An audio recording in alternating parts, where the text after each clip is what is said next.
A paz do Senhor, queridos. Estamos iniciando mais uma videoaula subsídio de seu canal EBD Fácil e Motivadora.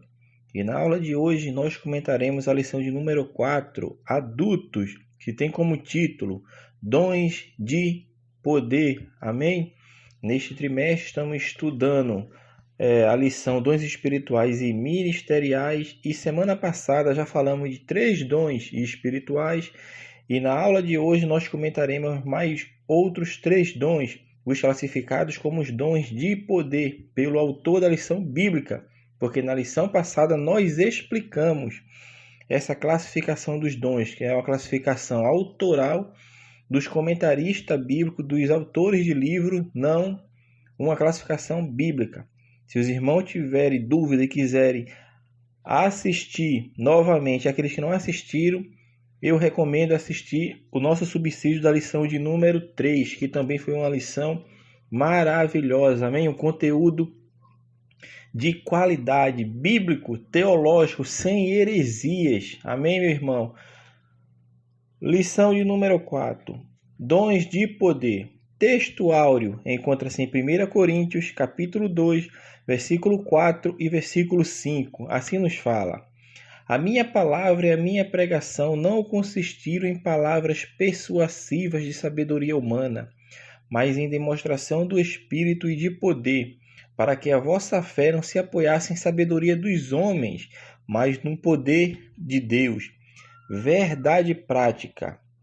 Os dons de poder são capacitações especiais em situações que demandam a ação sobrenatural do Espírito Santo na vida do crente. A leitura bíblica em classe, meus irmãos, ela encontra-se no livro de 1 Coríntios, capítulo 12, os versículos 4 e depois dos versículos 9 ao versículo de número 11. Amém? Então vamos dar início, meu irmão, à nossa quarta lição deste trimestre, dons de poder. Amém? Lição 4, adultos. Nesta lição, nós vamos estudar o que o autor classificou como os dons de poder. Então vamos ver o dom da fé, os dons de cura e o dom de operação de maravilha ou de operar milagres. Nesta aula de hoje, nós vamos comentar esses 3 dons, que é o assunto em pauta. Quando nós lemos, meu irmão, as Sagradas Escrituras, nós percebemos que o Evangelho de Cristo é como o apóstolo Paulo nos falou. Deixou bastante claro em Romanos 1,16, fala: porque não me envergonho do Evangelho de Cristo, pois é poder de Deus para a salvação de todo aquele que nele crê. Primeiro do judeu e também do grego. O que nós entendemos, meu irmão? Que quando Paulo vem a se tornar um discípulo de Cristo, nós sabemos a história do apóstolo Paulo, que ele se converteu quando estava indo para Damasco. No caminho de Damasco, quando ele estava indo perseguir os cristãos, mas Cristo teve um encontro com ele. E neste encontro, Paulo é transformado. E agora ele vem experimentar o verdadeiro evangelho. Pois bem, o apóstolo Paulo passa agora a ser um discípulo de Cristo.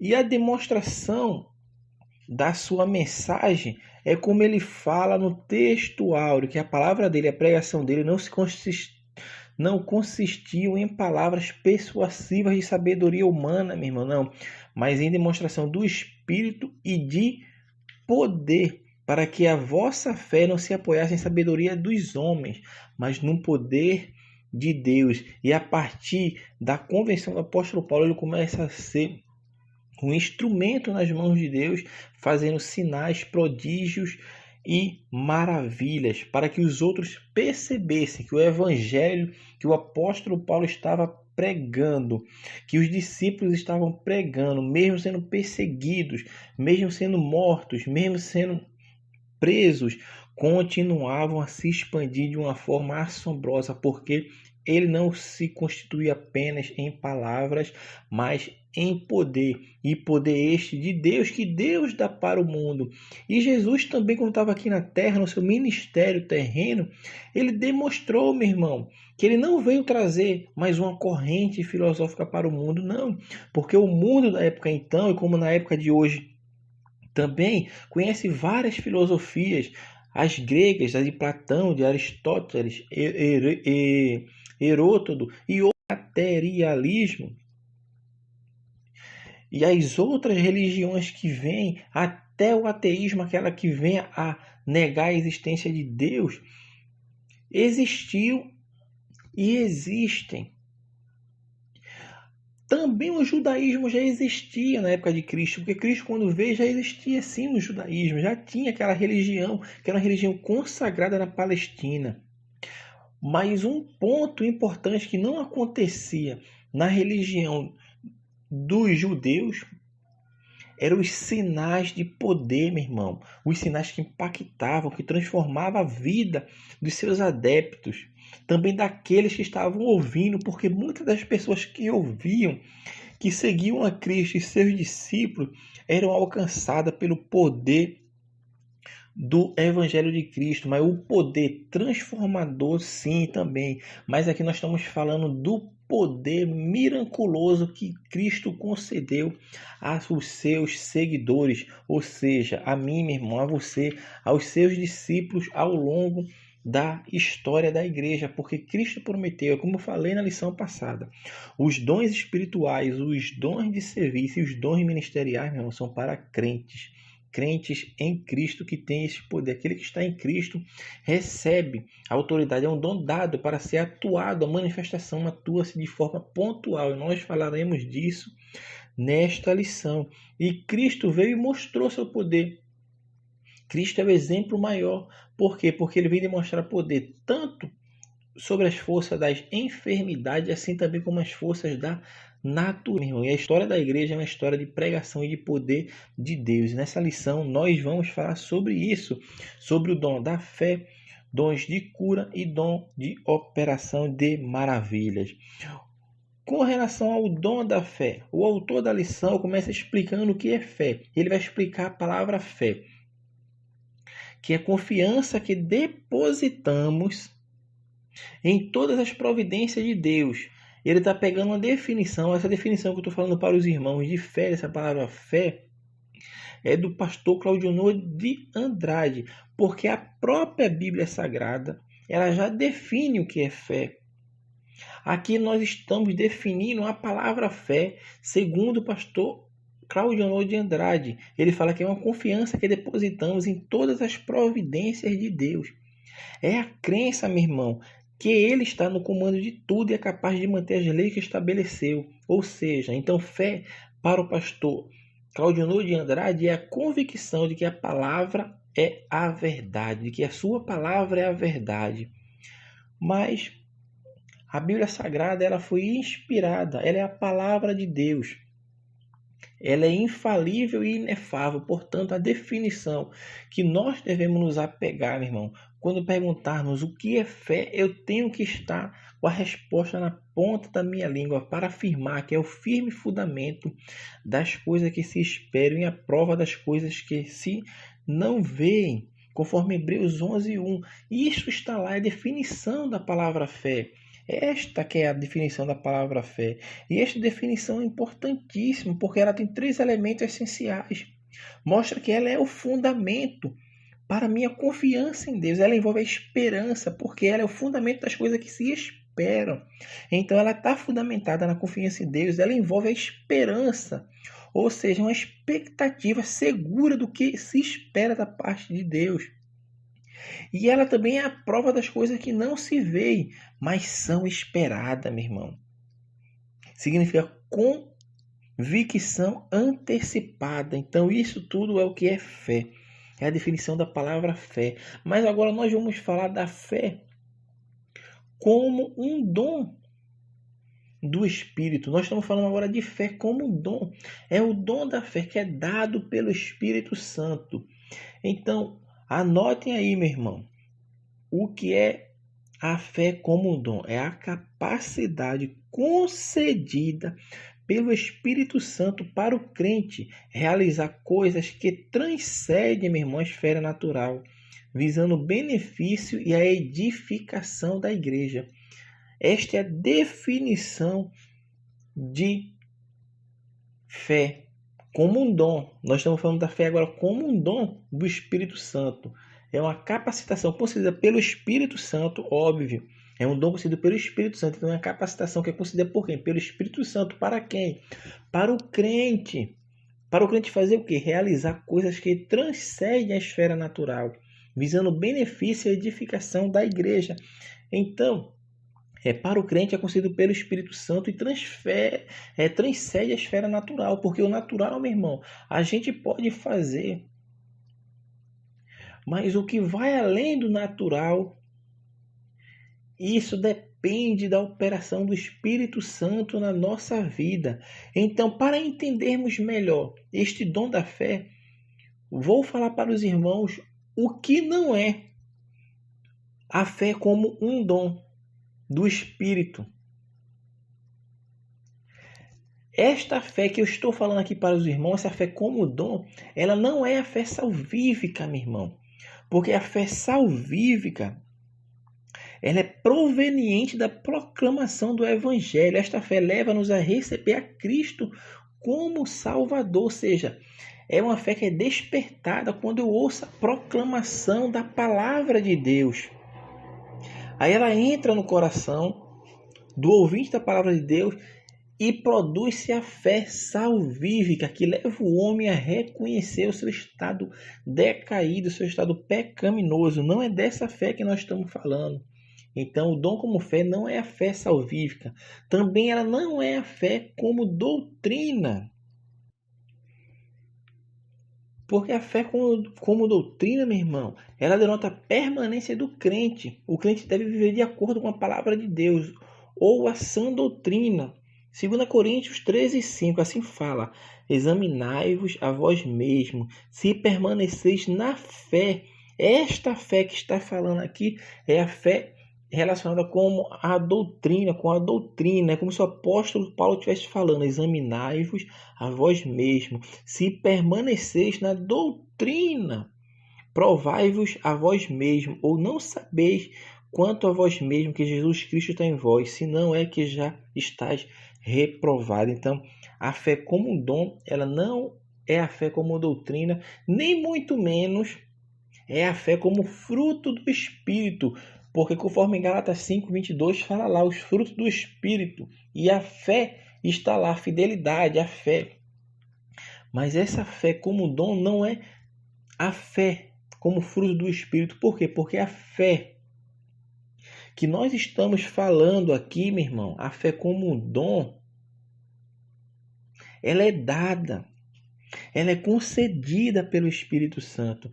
Já a fé como fruto, ela é buscada e desenvolvida.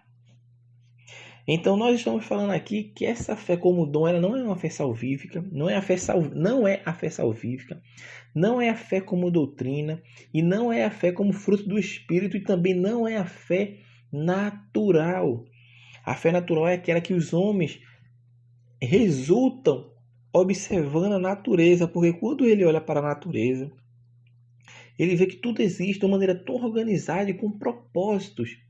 E há pessoas que creem sim no Criador só de olhar para a natureza. Então é a fé natural, é o vestígio da fé, porque nós somos a imagem de Deus. Embora o ser humano decaído esteja com sua imagem corrompida pelo pecado, mas essa fé natural faz ele entender que existe um Criador, que existe um Deus que organizou tudo no mundo através da natureza. Ele vê isso. Então, esta é a fé natural. Então, nós falamos de algumas fé que nenhuma dessas é a fé como um dom do Espírito Santo. Nós falamos que a fé salvífica, a fé como doutrina, a fé como fruto do Espírito e a fé natural. Essas 4 fés não são do que nós estamos falando, meu irmão. Nós estamos falando aqui a fé como um dom, que pode ser considerado como um dom especial da fé, por uma necessidade particular. Sabe como alguns definem essa fé que nós estamos falando, a fé como dom? É a fé que remove montanhas. trazendo manifestações incomuns, meu irmão, ou extraordinárias do poder de Deus. Este dom, meu irmão, preste atenção, meu irmão, este dom ele é concedido num momento especial, quando só um milagre resolve algo que não tem solução no meio da igreja ou na vida de um servo de Deus que atende a seus propósitos, meu irmão. Vamos a esse ponto, meu irmão, que fala aqui sobre o dom da fé. Nós vamos dar alguns exemplos bíblicos sobre este dom, essa manifestação desse dom na vida de alguns personagens bíblicos. O primeiro personagem bíblico é o que o autor fala, Moisés. Na lição bíblica, ele fala de apenas um exemplo, que ele usa o exemplo de Moisés na frente do Mar Vermelho. Aí é que vem à nossa mente a fé que Moisés tinha. Foi uma manifestação da fé como dom. Por quê? Porque ele estava de frente agora, meu irmão, para o mar, e atrás dele vinha o exército de Faraó, e aos lados só montanhas, não tinha para onde correr. Mas Moisés olha para o povo e fala, conforme Êxodo 14, versículo 13 e 14. Moisés, porém, disse ao povo: não temais, estai quietos e vede o livramento do Senhor, que hoje vos fará, porque aos egípcios que viste hoje, nunca mais vereis para sempre. O Senhor pelejará por vós e vos calarei. Então foi o livramento que Deus deu ao povo. Por quê? Porque Moisés viu antes que acontecesse, Moisés já tinha fé inabalável em Deus, mas essa fé veio como dom, é uma fé que remove montanhas. O autor fala apenas desse exemplo, eu vou citar mais alguns para os irmãos. Daniel na cova dos leões. Daniel foi um homem de fé, meu irmão.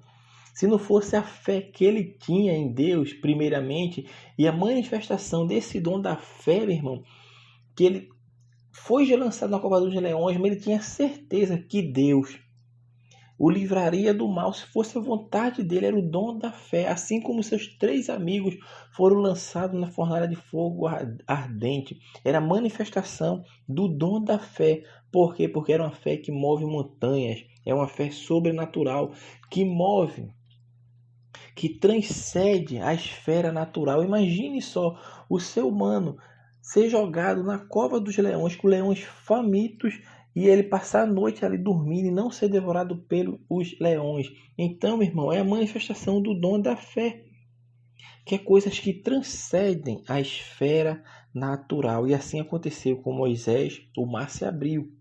Com Daniel, os leões ficaram com a boca fechada, porque o Senhor mandou o anjo para tampar a boca, porque Daniel teve fé. Assim como os 3 jovens foram lançados no fogo e não se consumiram, nem ele, nem um fio de seu cabelo, nem as suas roupas, nem saíram chamuscado, ou seja, fedendo a fumaça, porque foi uma fé que agiu ali, era o dom da fé que aquele jovem tinha, que transcendia a esfera natural. Outro exemplo também que possamos citar é o profeta Elias, com os profetas de Baal. Quando Elias manda reunir os profetas de Baal e de Azera ali no Monte Carmelo, para ver qual o Senhor que responderia por fogo caindo do céu. Imagine só, era uma fé que transcende a esfera natural. Fogo caiu do céu, Elias tinha certeza, porque ele tinha aquela manifestação em sua vida, o dom da fé agindo na sua vida. No Novo Testamento, o exemplo clássico que nós temos é o apóstolo Paulo. Paulo, quando estava sendo transportado ali naquele navio, sofreu um naufrágio no navio. E aqueles homens foram parar numa ilha conhecida como a Ilha de Malta. E quando eles estavam ali ao redor de uma fogueirinha para se esquentarem, veio uma víbora venenosa daquela ilha e pica o apóstolo Paulo, e todos ficaram atemorizados olhando. Mas o apóstolo Paulo sacode aquela víbora e ela cai no fogo. E nada de mal aconteceu ao apóstolo Paulo. Por quê? Porque ele tinha fé. A fé como dom, de que nada lhe aconteceria.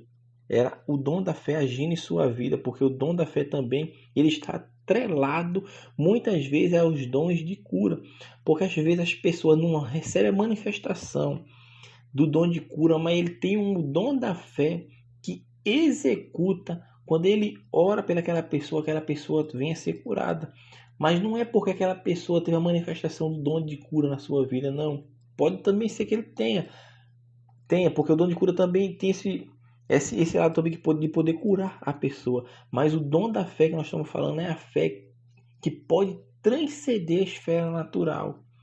E a pessoa não pode ter o dom da cura, mas se ela tiver a manifestação do dom da fé na sua vida, ela pode sim, através de sua oração, de sua palavra, através da instrumentalização do Espírito Santo em sua vida, uma pessoa ser curada.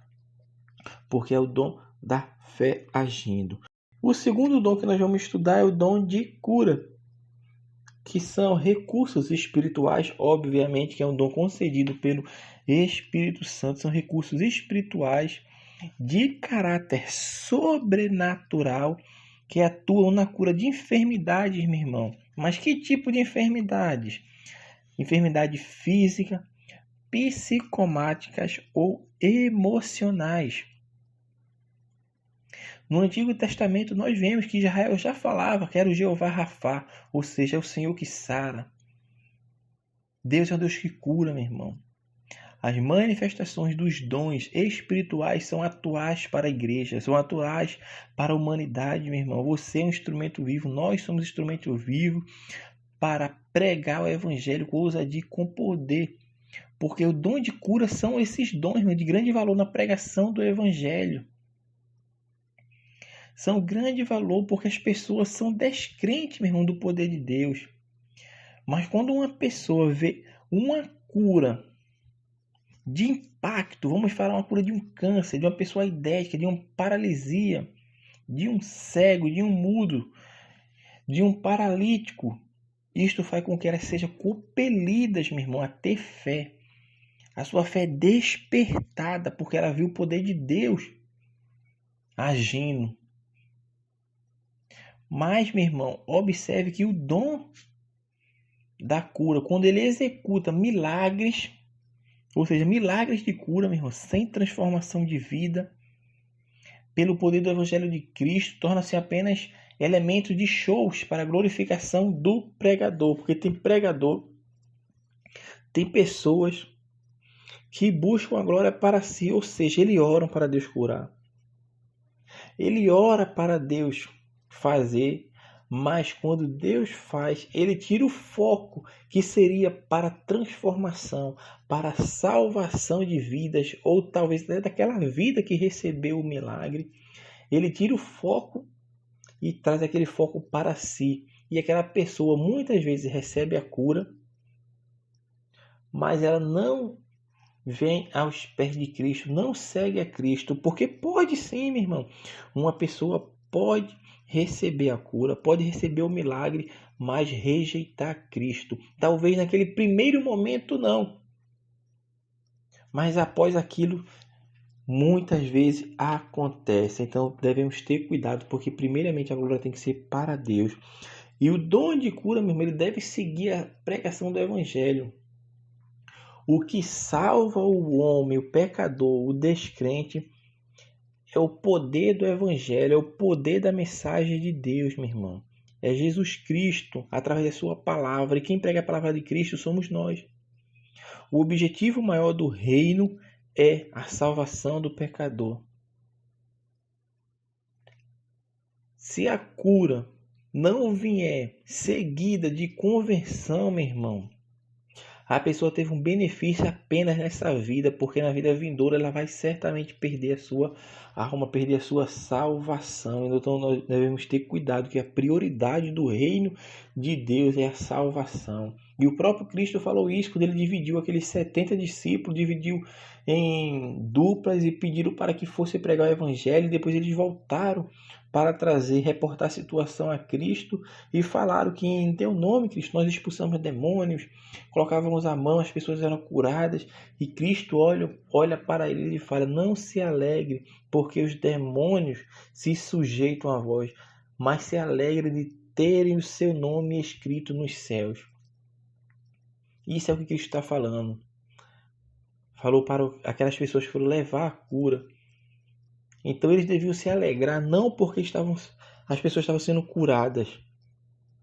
Não porque as pessoas estavam sendo libertadas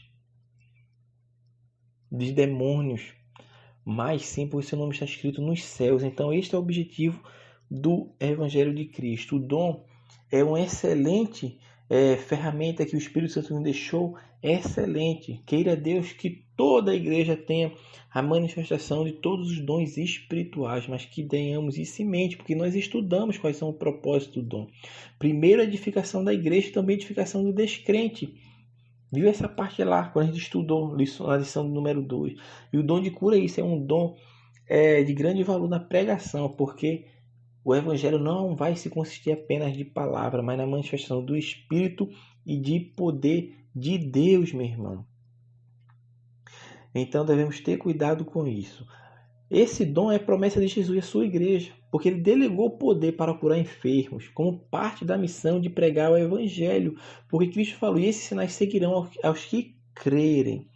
Em meu nome, meu irmão, expulsarão demônios, curarão enfermos, falarão novas línguas. Então esses sinais que hoje tem para a igreja, esses dons, é também uma promessa de Cristo. Foi uma promessa de Cristo.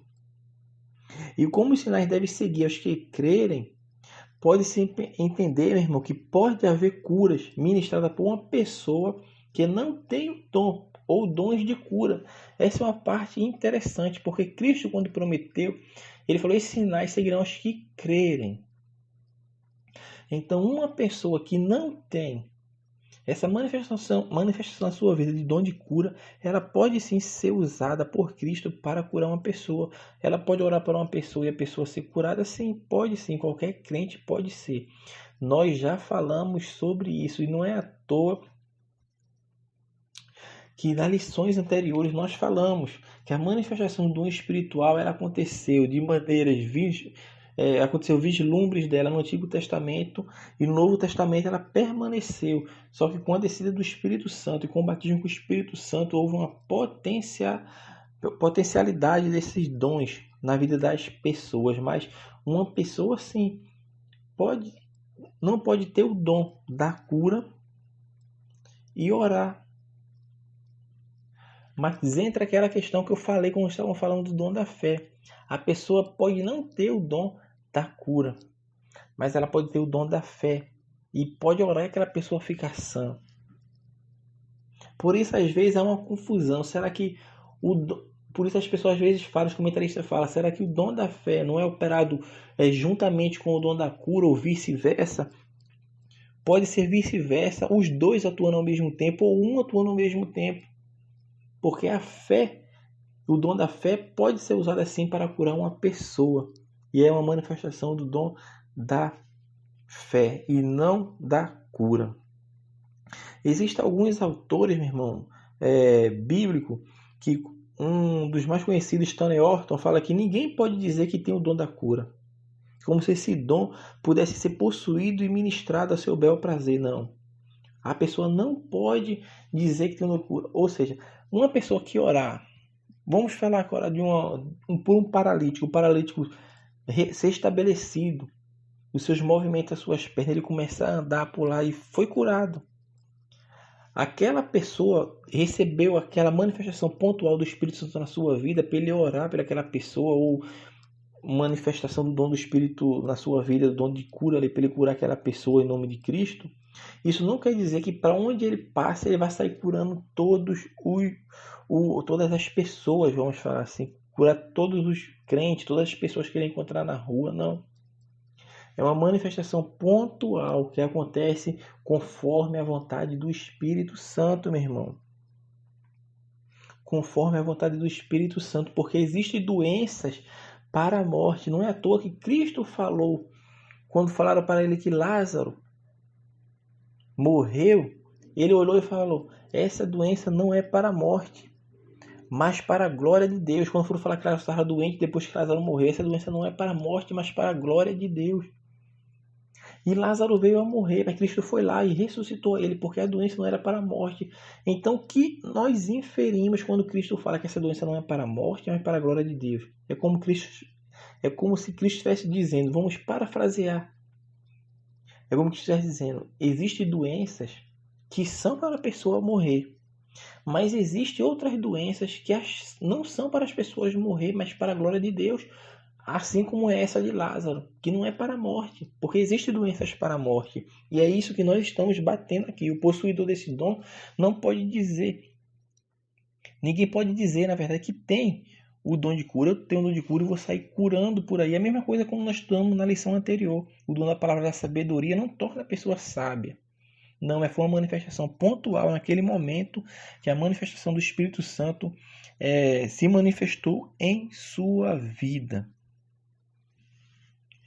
Outra coisa também, eu já falei até aqui, o dom de cura, ele não garante a libertação do enfermo, ou seja, a pessoa que é curada, ela pode receber a cura, ela pode receber a bênção, ela pode receber a manifestação de cura em sua vida, mas ela não tem a garantia de que ela venha se converter a Cristo, ou que ela venha se permanecer aos pés de Cristo.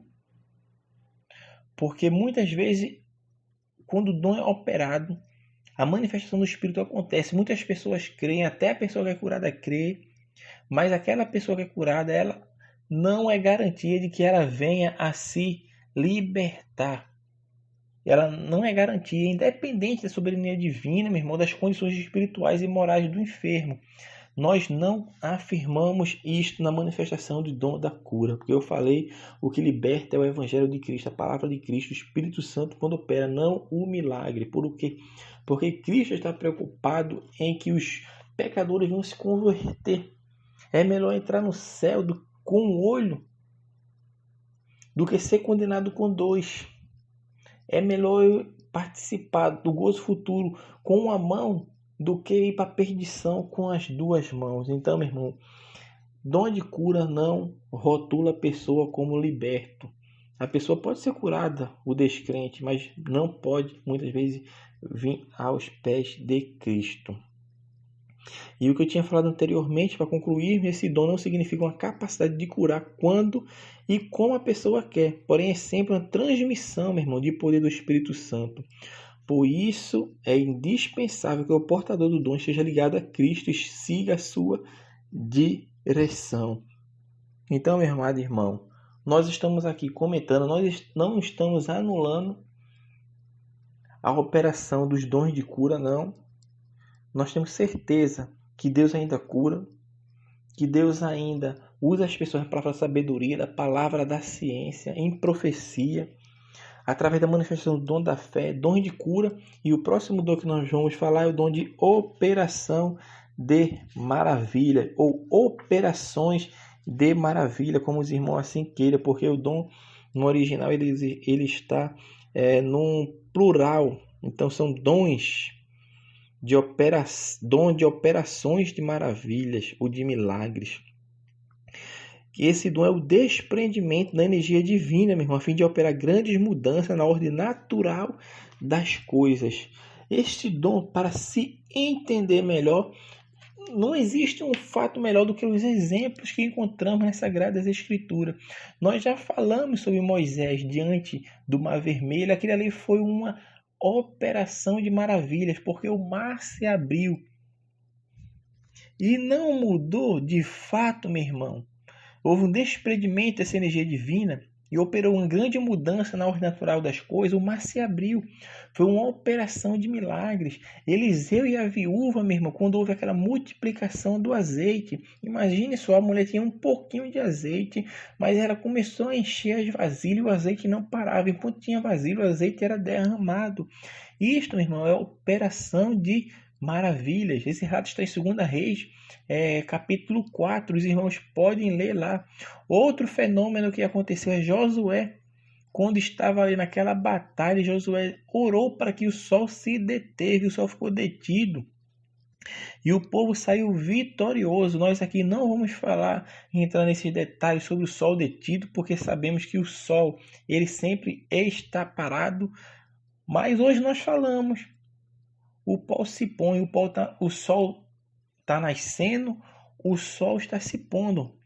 Mas é uma linguagem que nós usamos, mas o sol está parado, como é que ele vai nascer e vai se pôr? Mas é uma linguagem que ainda usamos. Se hoje ainda usamos essa linguagem. Imagine na época de Josué, fala que o Sol se deteve. E se eu pegar a galáxia terrestre como ponto de referência, eu posso falar que o Sol parou, porque se parar todo o sistema solar, certamente o Sol vai parar. E eu não tenho dúvida que Deus tem o poder de parar a galáxia a qual nós fazemos parte. A nossa galáxia parou e as outras continuaram em funcionamento normal. Eu não tenho dúvida sobre isso. Mas nós estamos falando aqui da linguagem. Se hoje está tão desenvolvida a tecnologia, e hoje eu falo ao nascer do sol, ao pôr do sol, imagine Josué aquela época. Então, meu irmão, eu não vou entrar em detalhes sobre isso, porque nós poderíamos ficar debatendo bastante coisa aqui. Temos mais coisas para falar certamente sobre esta passagem, mas nós estamos falando aqui da operação de maravilhas. Que a ordem natural das coisas foi interrompida para que o povo lutasse e ficasse em dia o sol a pino, para que eles viessem a ganhar a batalha. Então foi uma operação de maravilha que aconteceu ali. Outra também que aconteceu, que Jesus, quando ele acalma a tempestade, é uma operação de maravilhas sim também, meu irmão. Jesus acalmou a tempestade, o mar e o vento, conforme está lá em Marcos, capítulo 8, versículos 38 e 39. Jesus ressuscitou o filho da viúva de Naim. Jesus ressuscita também uma filha de Jairo, a viúva de Naim. Está em Lucas 7, dos versículos 11 ao 16. A filha de Jairo, Jesus também ressuscitou, está em Marcos 5, capítulo 5, versículo 22 ao 24. E para encerrar, nós já falamos disso também quando estava falando de dons de cura. Jesus ressuscita a Lázaro, porque o milagre, meu irmão, da ressurreição, ele é uma operação de maravilhas.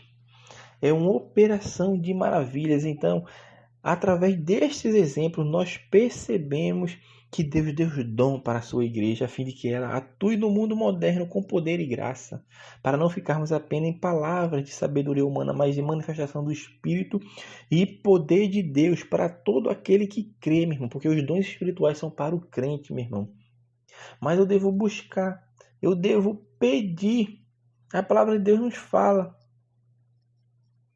que nós devemos buscar com zelo os dons mais vantajosos. Eu gosto de falar de vantajosos porque melhores dá aquela conotação de que existe um dom melhor que o outro, mas no original, aquela palavra que é traduzida por melhores dons é o dom mais vantajoso.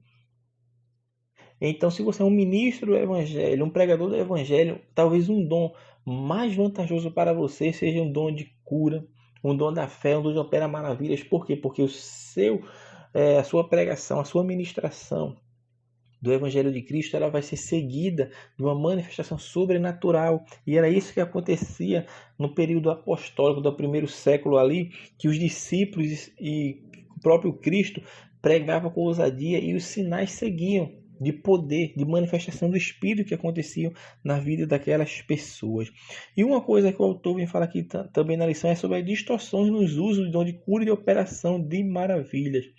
O cristão ele não tem autorização, meu irmão, autorização de Deus para determinar, decretar ou exigir a cura de enfermo. Ninguém tem a autorização de Cristo para determinar a cura de ninguém, nem para decretar, nem exigir.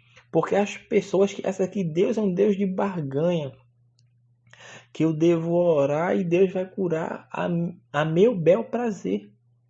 E não quando Ele quer, mas quando eu quero. Ou seja, quando as pessoas começam a pensar dessa forma, as coisas começam a desandar. Por que começam a desandar? Porque a motivação dele está errada. A motivação dele não está condizendo, ele está mutuando para si madeira, feno e palha aos montes, e está achando que está fazendo algo relevante para o reino de Cristo, mas não está fazendo. Uma coisa horrível que acontece no meio evangélico é esse. Já ouvi relatos de pessoas, meu irmão, que um ano foi convidado para pregar em um determinado lugar, e aquele determinado lugar deu uma certa quantia em dinheiro para ele pregar. E no outro ano foram convidar ele novamente, mas o preço tinha elevado. Aí o irmão fala, mas irmão, no ano passado estava um valor, agora já está esse preço, aumentou. E agora aumentou. Porque agora eu estou orando e as pessoas estão sendo curadas. Mas a minha Bíblia, e eu creio que certamente dos irmãos, fala que aquilo que recebeste de graça dás, meu irmão. De graça, naquele dia vai ser muitos que irão a Cristo. Cristo, em teu nome eu profetizei. Em teu nome expulsei demônios. Em teu nome eu curei. É como se Cristo olhasse para ele, é verdade. No meu nome, no meu poder. Você estava fazendo com a motivação errada para você. Afastai-vos de mim, vocês que praticam a iniquidade. Eu não conheço vocês. Meu irmão, vai ser triste.